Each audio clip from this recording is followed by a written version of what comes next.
Good morning. I'm Joe McNally, the acting United States Attorney here in Los Angeles. Today, we're here to announce federal criminal charges against Eugene Henley Jr., a career criminal known as Big U, who used his contacts and leadership role in the Crips criminal street gang, the entertainment industry, and a youth charity to further his own criminal enterprise, an enterprise that engaged in murder, extortion, robbery, human trafficking, COVID fraud, and other felonies. Mr. Henley and several other individuals linked to him and his criminal enterprise were charged in a criminal complaint with federal racketeering conspiracy. Mr. Henley is a fugitive, and he is currently wanted by federal law enforcement. Other individuals linked to his criminal enterprise were arrested today, approximately 10 defendants who are charged in various indictments. Again, Mr. Henley is a fugitive. 4 defendants are in state custody and will be transferred into federal custody, and we are still seeking Mr. Henley and another fugitive. The Department of Justice's top priority is eliminating violent crime caused by criminal street gangs and organized crime. These organizations cause a tremendous amount of harm in our communities. And today's arrests are part of our office's efforts, FBI, IRS, LAPD, the team you see up here, to make our community safer and rid our streets of these criminal street gangs, including ones operated by violent felons like Mr. Henley, who are posing as savvy businessmen and community leaders, but in the end are violent criminals. The affidavit filed with the criminal complaint alleges that Mr. Henley operated Big U Enterprises, a mafia-like organization that utilized Mr. Henley's stature and long-standing association with the Crips criminal street gang and other gangs here in Los Angeles to intimidate businesses and individuals in our communities. I want to stress that the allegations here in the complaint are allegations only, and the defendants are presumed innocent until proven otherwise. Let me talk a little bit about Mr. Henley and the street gang here. As I said, Mr. Henley is a widely known leader within the early 60s.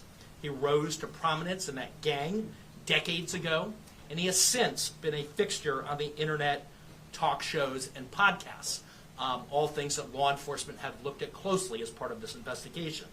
He has maintained the image of an entertainment industry entrepreneur running a music label and of somebody who gives back to the community here in Los Angeles, funding a South LA-based charity, developing options, which purports to help at-youth risk escape gang life and escape the perils of gangs in high-crime areas. The facts alleged in the complaint paint a very different picture. It is one of a murderer, a thief, a liar, and a cheat, and the criminals that enabled him. For example, Mr. Henley engaged in a murder of a musician signed to his label in 2021 and dumped the victim's body in Las Vegas off of the I-15 freeway. He then attempted to evade and obstruct the investigation into the murder, including ordering witnesses not to speak with law enforcement. Henley's criminal enterprise also engaged in other crimes, including transporting prostitutes across state lines, extorting strip clubs, marijuana dispensaries, and other businesses, and fraudulently applying for COVID loans in the form of a business relief loan. On that application, Mr. Henley falsely stated that his music label, Unique Music, operated at a $200,000 profit in 2019 and was entitled to government assistance, despite the reality that the company had operated at a loss and was ineligible for such relief. Finally, Mr. Henley is accused of embezzling donations made by celebrities, professional athletes, and businesses to his charity, Developing Options, which, as I said, purports to give South LA at-risk youth alternatives to gang violence, drugs, and other criminal activity. Henley used this charity as a front.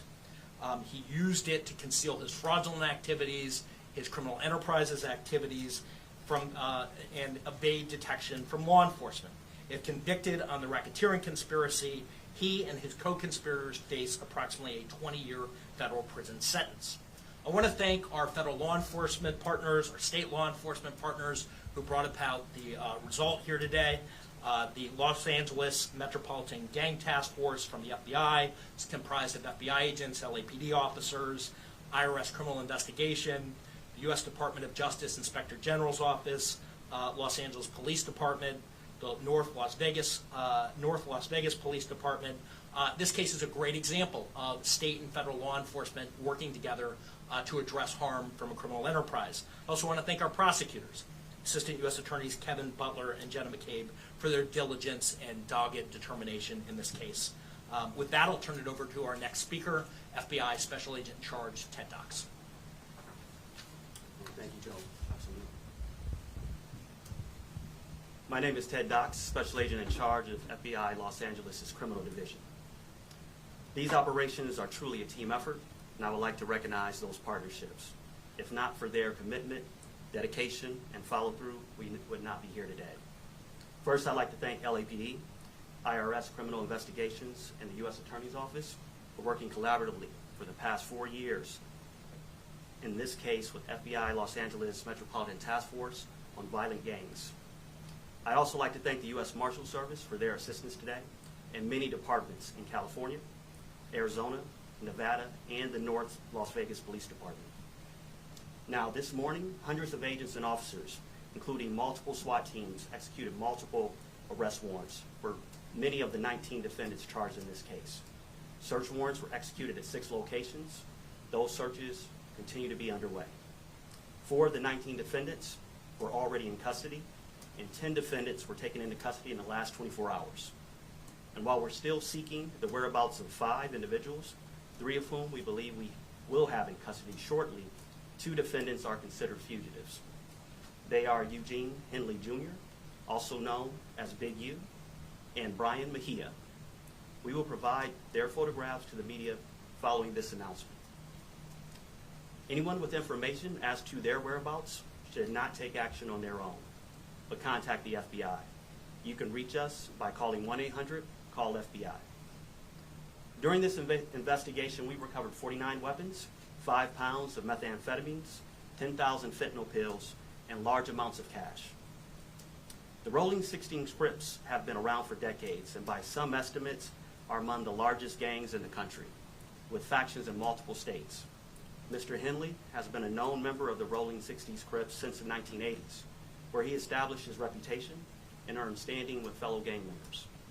He has been able to use that standing to intimidate businesses and individuals and to commit various forms of violence, including the alleged murder outlined by the U.S. Attorney. He's also been able to influence others to give him money, only to defraud his victims, including defrauding the U.S., the government, the city of Los Angeles, and you, the taxpayer. Before I close, I'd like to ask that anyone who has information about the alleged criminal activity or feel that they have been victimized by any of the defendants, call the FBI at 1-800-CALL-FBI. We've targeted this gang in the past and will continue to target gangs who seed violence and fear in our communities. The FBI will never waver on our commitment to combat violent gangs and those individuals affiliated who prey on others. Today's arrests make neighborhoods across our city safer. Thank you.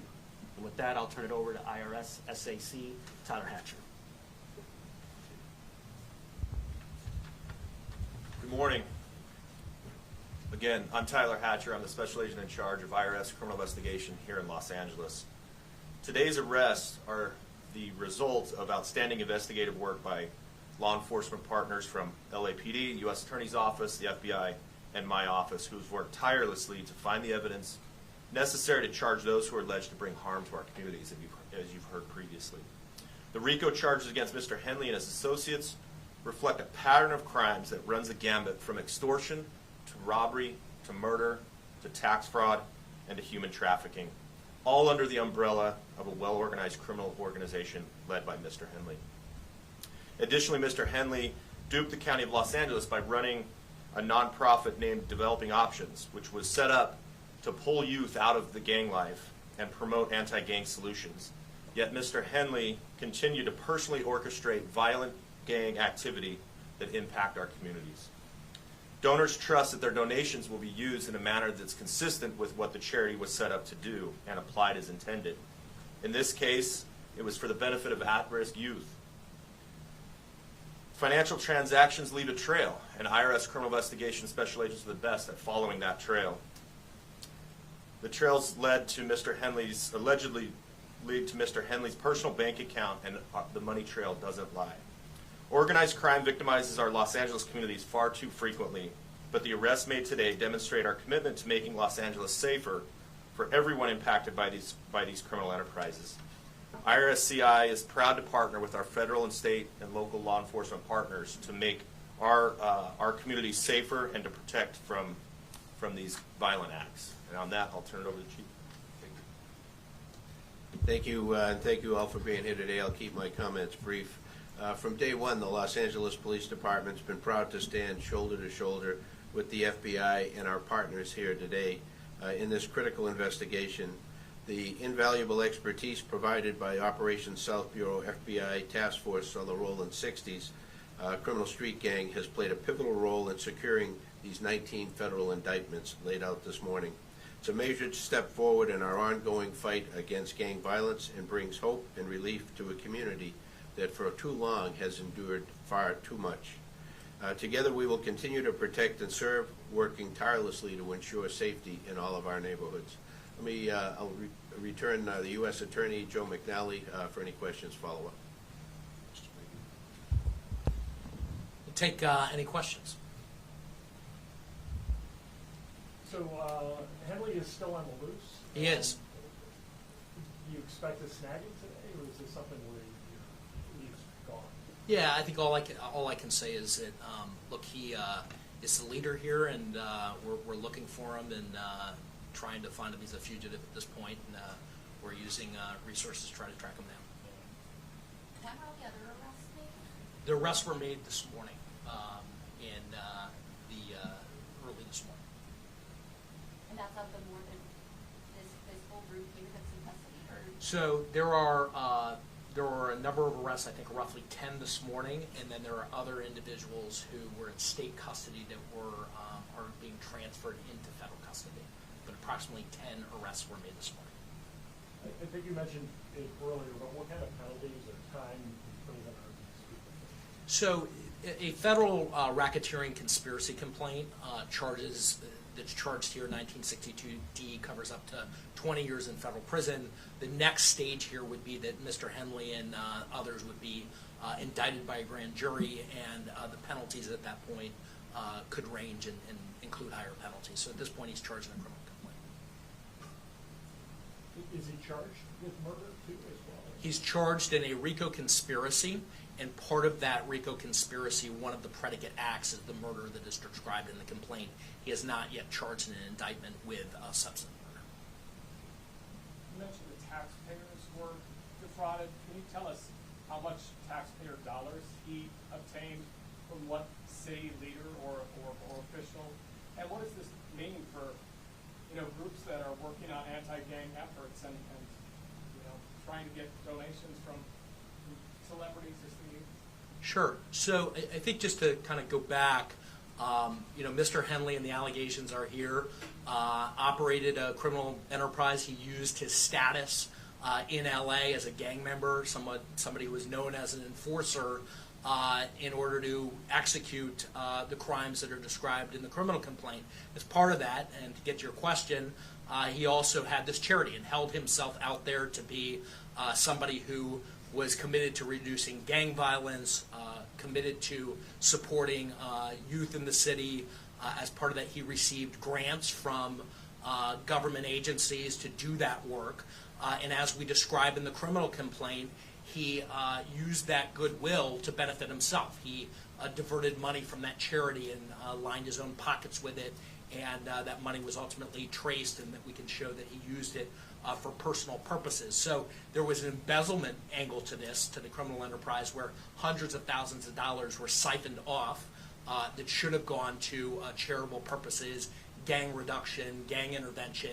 Instead, he used it for his own purposes, his own criminal enterprise. In addition to that, there was tax loss. And like many of our cases, we ultimately do a financial investigation, and we see that embezzlement and that siphoning happens often. There's a parallel tax conduct that is also described in the complaint. So you're talking about hundreds of thousands of dollars that the charity ultimately siphoned off for his purposes. It was a charity that he controlled, and again held himself out there to be somebody in our community who was, as Chief McDonald said, these communities, it's oftentimes our poorest communities that need intervention the most, they need law enforcement the most.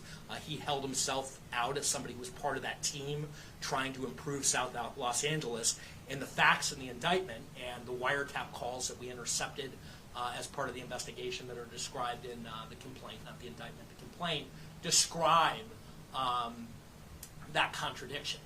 That on the one hand he's Mr. Charity, and on the other hand he's engaging in all this criminal conduct. That's set out in the criminal complaint. And so it's outlined in the criminal complaint specifically what government agency gave him money? It's outlined. It's outlined that he got grant money. I believe that money flowed through the city of Los Angeles, but I don't have the specifics in front of me. What I can tell you is that typically, grants flow through the state and then eventually, are typically issued through the city. And to the tune of hundreds of thousands of dollars? Hundreds of thousands of dollars. Did you say the name of the charity? Are you allowed to say that? Maybe Yeah, people the who charity work I referenced earlier is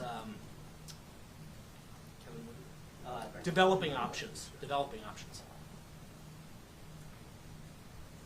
Okay, well, thank you very much. Last question. I apologize. Just your efforts to find Mr. Henley. Have you had? Do you have any idea about his potential whereabouts, or any more that you can tell us on this? No, other than he's a fugitive and he's being sought by law enforcement, and we're obviously looking for him as we would any fugitive who's engaged in the type of conduct that's alleged here. Believed to be in Southern California. No idea. We believe that he may be in Southern California, and for that reason we're providing his picture and encourage anybody to contact the FBI who knows his whereabouts. All right, thank you very much. The press release is out. There's a copy of the complaint and affidavit that's attached to the email that it was sent out. If you need it, you know where to reach me. Did you have copies of this? We do. If you want to take of these photos, you can go up and take photos if you want. There's no digital copies. I will take something with my phone. I got